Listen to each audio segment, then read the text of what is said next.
Hello students, good morning. पिछले video में हमने सेकंड चैप्टर स्टार्ट किया था, दे आर स्पेशल। ठीक है, तो हमने कुछ पॉइंट पिछली वीडियो में पढ़ लिए। Physically challenged people, how can we care for them, device that help them. Okay, अब आज हम स्टार्ट करते हैं, they also need attention and care. उनकी देखभाल और ध्यान की भी ज़रूरत होती है। Apart from physically challenged pupil, old pupil, sick pupil and orphans also need attention and care।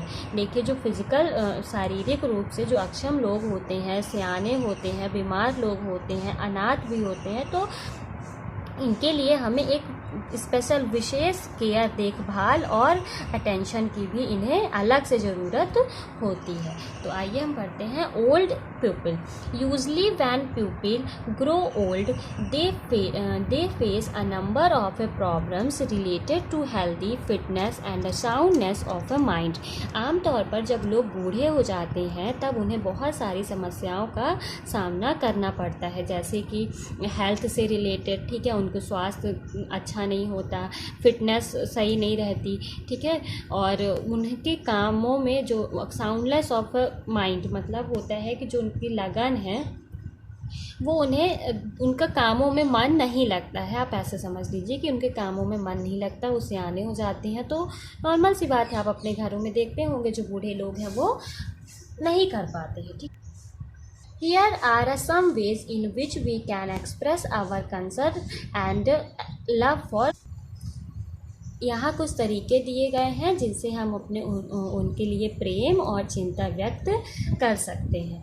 Respect and love them, उनका सम्मान और प्यार, उनके लिए प्यार और सम्मान, ठीक है। Spend as much time with them as we can, हमें जितना हो सकता है हम उनके लिए उनके समय बिताना, ठीक है, हम बिता सकते हैं। Talk to them is a polite manner, उनसे विनम्रतापूर्व से बात करना चाहिए। ये नहीं कि उनके गुस्से से बात करो, उन्हें गलत शब्द का यूज़ करो, ऐसा नहीं, ठीक है, एकदम उन्हें पोलाइट वर्ड यूज़ करना चाहिए। Never get rude with them and listen to them patiently, ठीक है। तो हमें उनके ऊपर नाराज़ नहीं होना चाहिए, गुस्सा नहीं होना चाहिए, और उनकी बातों को धैर्यपूर्वक सब्र से सुनना चाहिए। नहीं कि वो सियाने हैं, धीरे धीरे बोल रहे हैं तो हम उठ के चले जाएं या हम उनकी बातों को ना सुने। तो उनकी बातों को ध्यानपूर्वक सुनना, मतलब सब्र से सुनना चाहिए, ठीक है।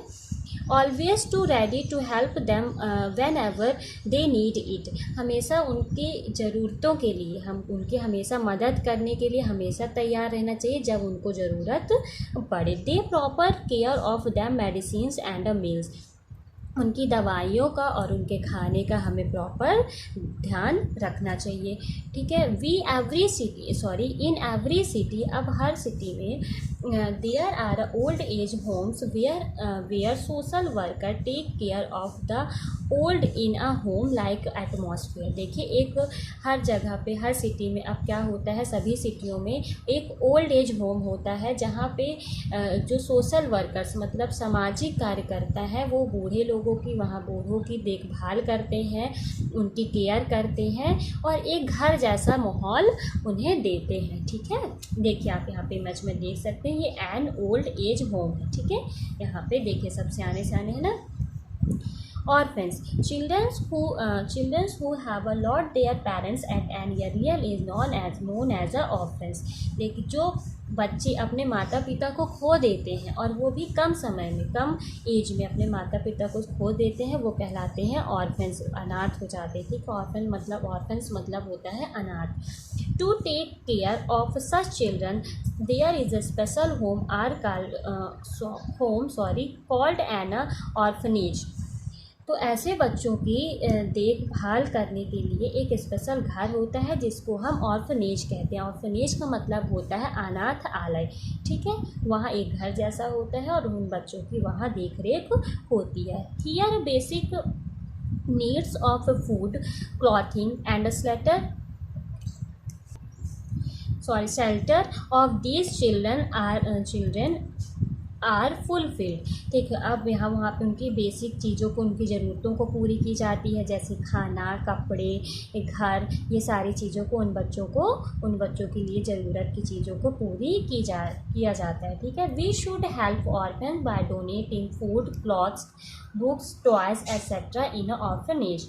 देखिए, अब हमें क्या करना चाहिए, हमें अनाथ बच्चों की मदद करना चाहिए, उन्हें दान देना चाहिए। डोनेटिंग मतलब होता है दान देना। ठीक है, तो जैसे कि हमें उन्हें खाना, कपड़े, किताबें, खिलौने और भी कई चीज़ हमें अनाथालय में देनी चाहिए। ठीक है, उनकी मदद के लिए। ओके स्टूडेंट, तो आप यहाँ पे पिक्चर में देख सकते हैं।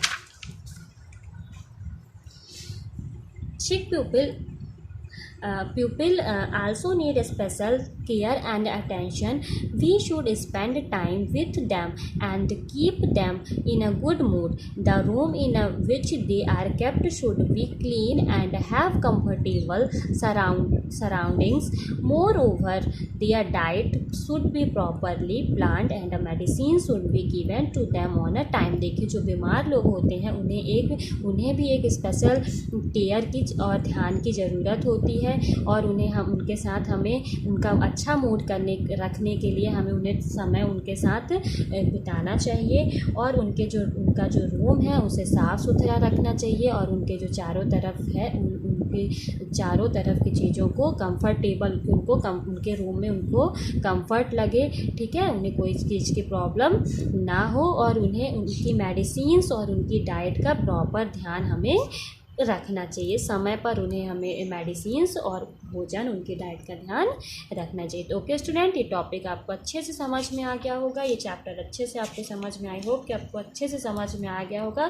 कोई भी प्रॉब्लम होती है तो आप मुझे कॉल या मैसेज से डिस्कस कर सकते हैं। Okay student.